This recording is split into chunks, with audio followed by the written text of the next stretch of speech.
আল্লাহ তাআলা যদি বলে, বান্দা এত কিছুর বিনিময়ে আমি কি একটা সিজদা পাওয়ার উপযুক্ত ছিলাম না?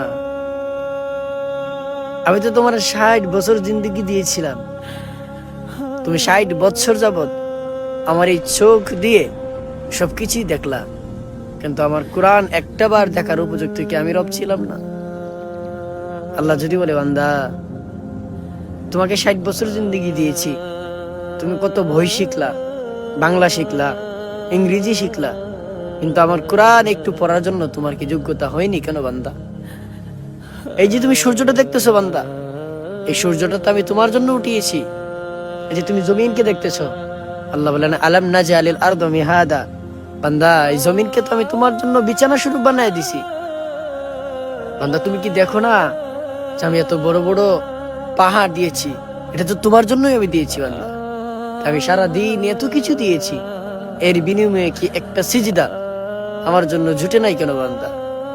বান্দা তুমি দেখো না, মানুষ যখন ঘুড়ি উড়ায়, বাচ্চারা ঘুড়ি উড়ায়, সে ঘুড়ি ছাড়ে কিন্তু নাটাই তো তার হাতে রাখে। ঠিক তেমনি বান্দা আমি তো তোমাকে 60 বছরের একটা জিন্দেগি দিয়েছি, তারপরে আমি আবার রবের কাছে ফিরে আসতে হবে। গুডি যেরকম ভাবে সুতা গুডলে এই গুডি ফিরে আসে, ঠিক আমিও তো তোমার 60 বছর জিন্দেগি পার করার পরে তোমাকে আবার আমার কাছে নিয়ে আসব। তুমি তো দুনিয়ার 10 টাকার হিসাব মিলাইতে পারো না। বাজারে গেলে 100 টাকা বাজার করলে সেই হিসাব নৌকায় বসে বসে হিসাব করো, মিলাইতে পারো না। একদিনের হিসাব যদি না মিলাইতে পারো বান্দা, তাহলে সারা বছরের হিসাব কিভাবে আমি রবের কাছে দিব? এত নর্তকী, এত নাফরমানি, এত গুনাহ, এত বেবিচার, এত জিনা, সেগুলোর হিসাব তুমি কেমনে দিবা বান্দা বলো না?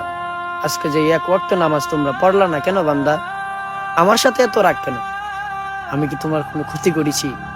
আল্লাহ তাআলা যদি এরকম প্রশ্ন কিয়ামতের দিন বলে, তাহলে বান্দা আমাদের কোনো প্রশ্নের উত্তর থাকবে বলো না? বলেন বাপ।